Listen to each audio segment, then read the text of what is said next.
Hello everyone. Ever wondered how to install rear seat belts on your AE86? Well, today I bring you a video where I install a set of genuine seat belts from another AE86, I believe it's a Japanese one. These are the 3-point seat belts that come over the chest, so the best seat belts that you can put in your AE86. As always, don't forget to give me that thumbs up if it really helps you with your car and your repairs. It really motivates me to keep making more videos like this for you guys. So, till next time, let's start with this repair.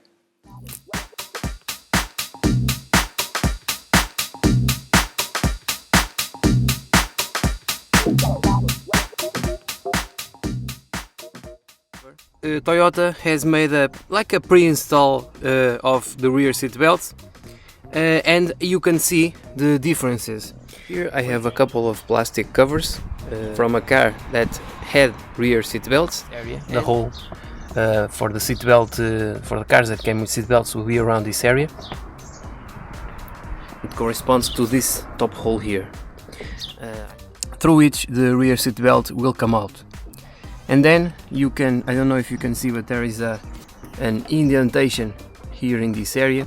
And this will be used for a bolt to bolt in this area here, for the ribbon, the belt, to come through this area here, hold into this position here with the triangle, and then come sliding down to this area here. The seat belt will rest somewhere around this area. Also, look in this area here, around the center area of the seat, you will see two entrances, two notches through which the rear seat belt buckles will be able to come out from. So the first step will be to remove the rear parcel shelf. If you have this sort of aftermarket speakers, remove the wires that go to the speakers before removing the parcel shelf. You just have to pull out the connectors, it's really easy. So now I will take my ratchet with a 10mm socket and a screwdriver, a small screwdriver, as you can see. And then we have to go around these bolts to remove this plastic cover here, and then we also have to remove these small springs. These are plastic holder pins, as you can see. You have to insert your screwdriver and then pull them out.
Over there, you see it's now white, but that's a spring, and that's the final thing that's holding the panel to the bodywork. It may seem hard at first, but get a pair of long nose pliers and then run your hand over in there to get the spring without making it fall to the inside of the bodywork of the car. Here it is.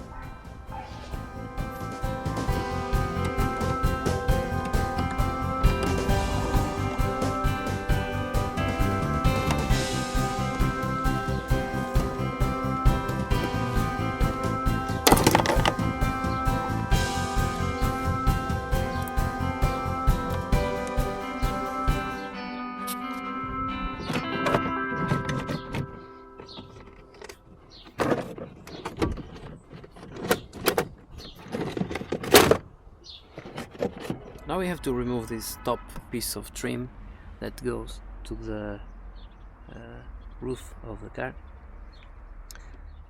Remove this bolt here on the top.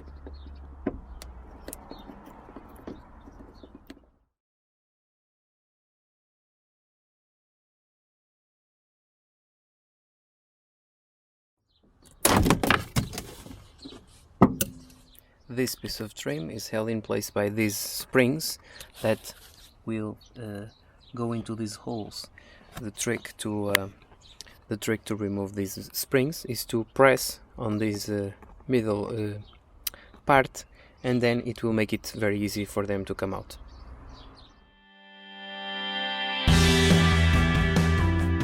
Now, to reach the underside of the rear seats, we have to remove the back supports by removing this bolt, these two, and this another two, and then this.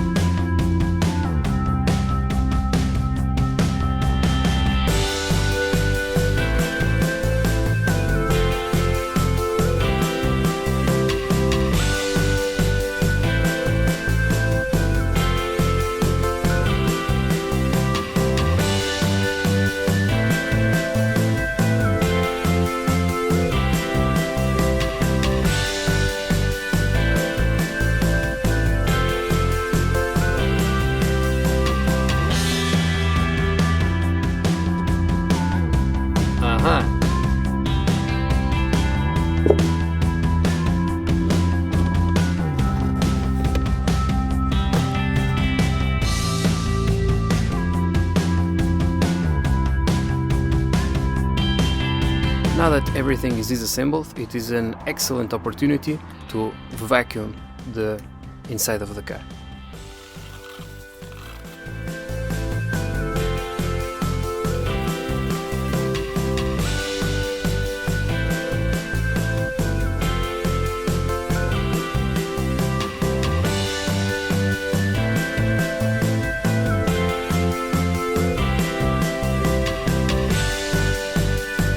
Back one bolt here, then the holder bolts here, then there is the one for the triangle here in the C-pillar, and then we have to look for another bolt near the wheel arch. We have to look for the ones for the holes that will hold the bolts for the buckles, and there are these ones here. They are also covered with rubber grommets.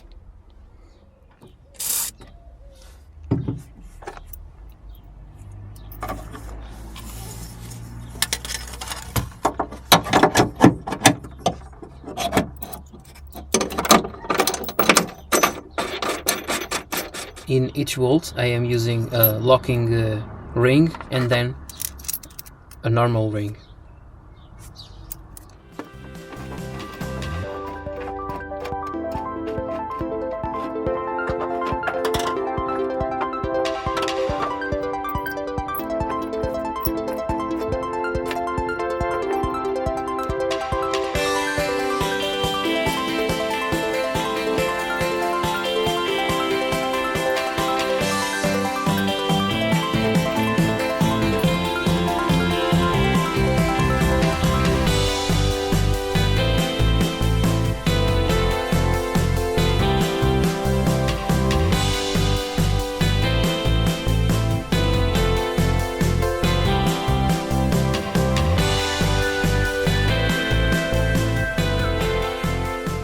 Now I'm cutting my inner quarter panels, the inside of the boot covers, and I have marked according to the one that is broken.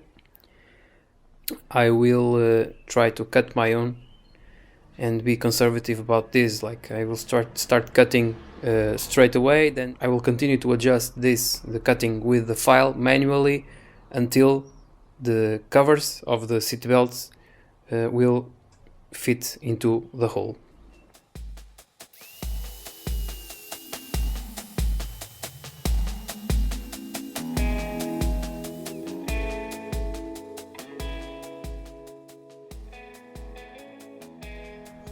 you will have to file off plastic to make room for the seatbelt holder. Do this gradually and keep test fitting until you have found the correct dimensions. If you do not file deep enough, if you cut, like for example, this is cutting from here to here, but if I cut from here to here, not cutting deep enough, what will happen is that the plastic holder will be fitting somewhere around here, and it will force this plastic towards the inside of the boot, and it will not be test fitted correctly. So take your time with frequent pauses until you have finally found the correct fit. See if the rear already fits. You see, in this case it's pushing out, so I have to file off a little bit more material for it to fit perfectly.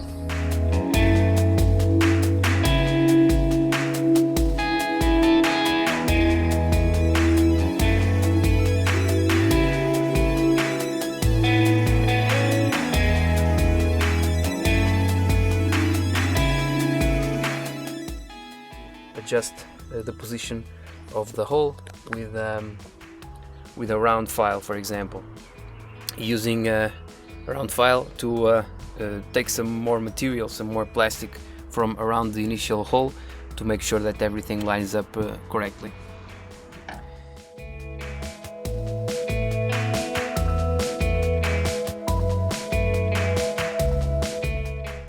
For the surfaces that have some little bit of rust, you may grind the surface on your wire brush if you have it, or you can use a hand wire brush to remove the rust, and apply a little bit of spray paint just to stop the corrosion. No need to have too much attention to detail here because this will be hidden. See, I have ground the surface rust, and this is ready to take a light coat of paint.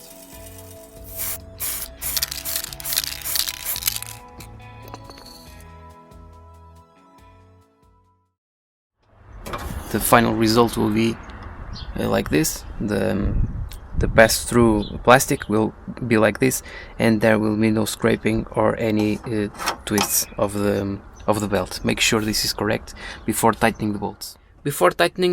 And since these bolts are in a rather uncomfortable position in terms of corrosion because they are near the wheel arches, and there will be water always running near these bolts, because if you remove the bolt, you can see to the outside of the world straight from this hole.